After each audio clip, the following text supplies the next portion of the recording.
There's something hidden in this landscape, and most people won't notice until the very end. Let's see if you can.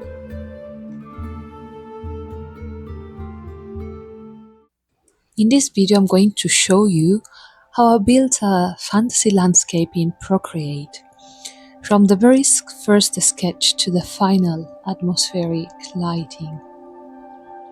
We will talk about composition, light direction, brush exploration, and how to create depth starting from the background. And at the end, you will finally understand what is hidden in this scene.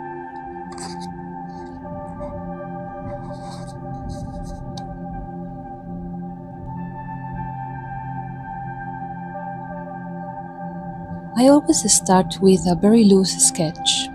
At this stage, I am not drawing details, I am designing the movement. Notice how I adapt a square composition into a horizontal format using the rule of thirds. The river becomes a natural guide for the viewer's eyes in this regard.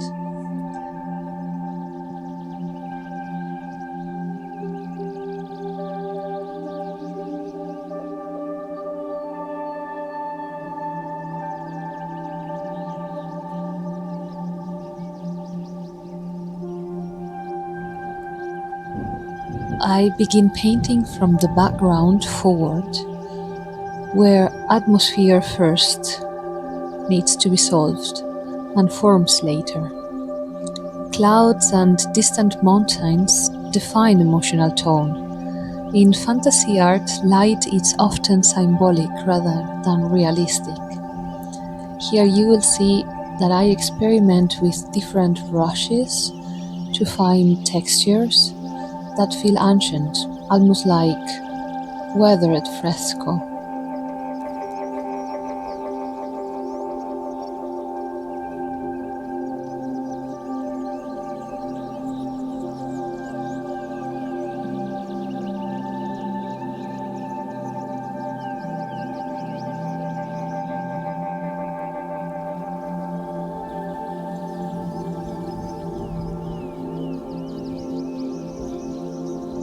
If you love historical art and fantasy realism, consider subscribing. This channel is exactly about that.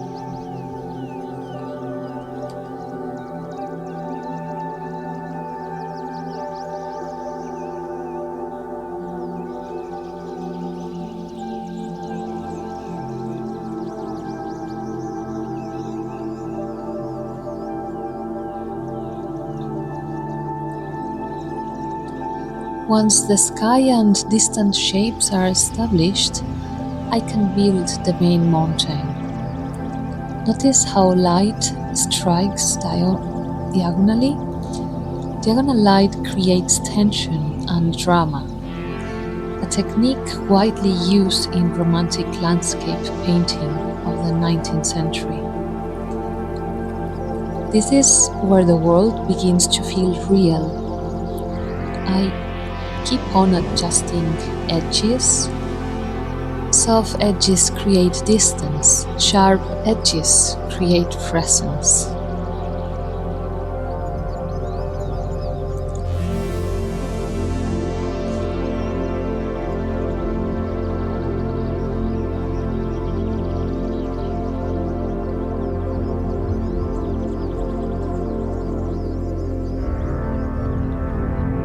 Now I introduce warmer tones in the foreground. Warm colors come forward and cool colors recede.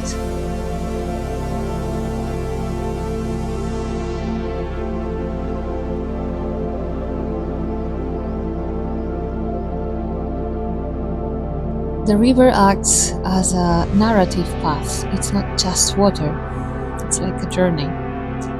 And at this point, the painting already works compositionally, but the story is still incomplete.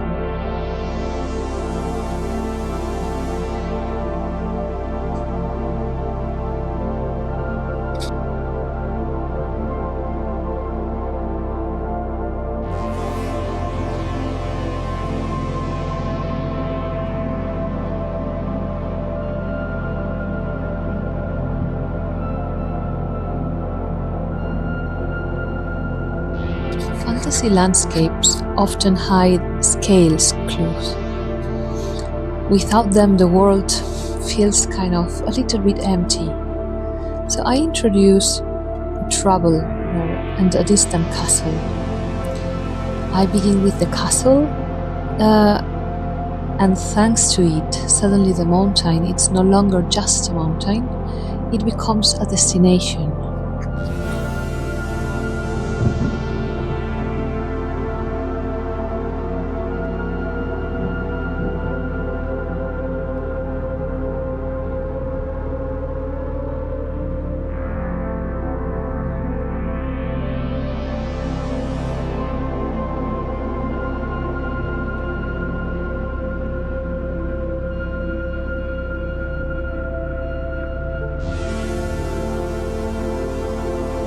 Fantasy landscapes are not only about mountains, they are about visual storytelling. Even medieval painters use composition paths to guide pilgrims through their scenes.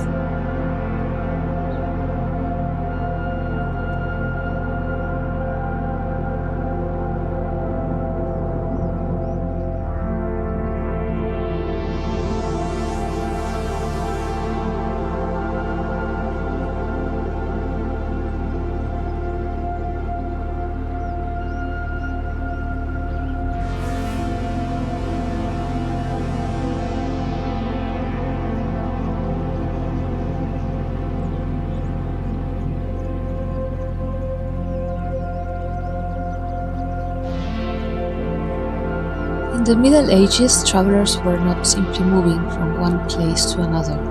They were often seen as people who on a spiritual or transformative journey. Pilgrims, merchants, messengers, and wandering artists crossed vast and dangerous landscapes guided by necessity or curiosity.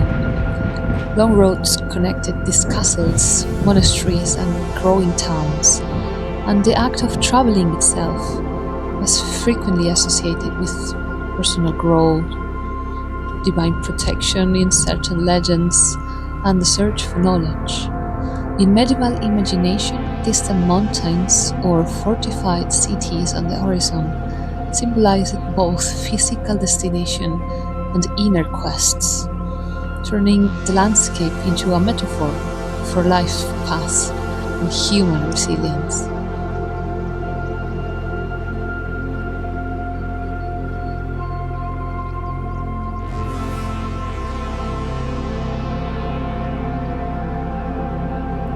This is kind of the hidden element that many people don't see in this drawing. The entire composition, the clouds, the slopes of the hill, to the curves of the river, everything is guiding compositionally your eye towards the castle. This landscape, it's secretly building as a visual pilgrimage. Like, thanks to your eyes, thanks to the path that your eyes are doing through the drawing, you end up doing and going to the castle.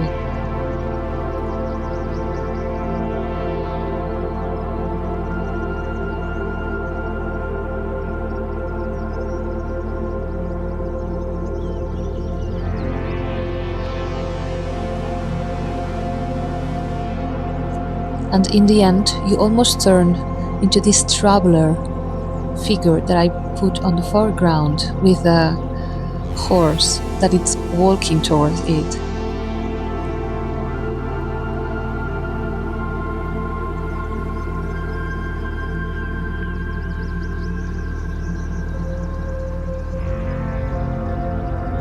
If you enjoyed this kind of fantasy painting processes, consider subscribing to the channel.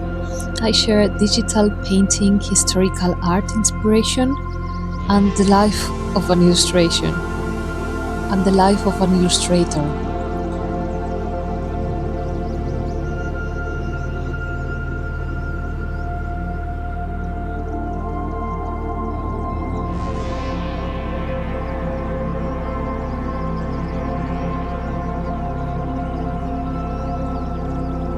And tell me in the comments, did you notice the hidden path before I reveal it? See you in the next journey.